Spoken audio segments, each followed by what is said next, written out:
The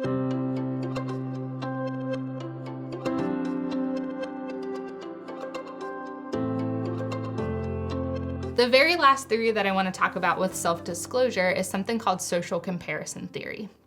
Now, this theory spans a whole bunch of different contexts and scenarios and forms of communication, but what it's getting at is the fact that when we're engaging in self-disclosure particularly, we kind of have this idea of what we're supposed to do in comparison to the people that are around us. So for instance, in talking about different types of things that we see on television, we get some understanding of how we're supposed to engage in conversation, maybe what or when we're supposed to disclose information. But we use that as kind of a guide to how we might engage with the person sitting in front of us in conversation too.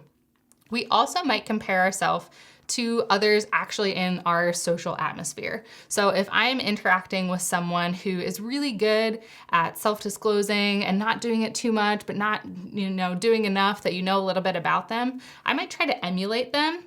or compare myself to them and either engage in more or less self-disclosure simply because of who I'm comparing myself to.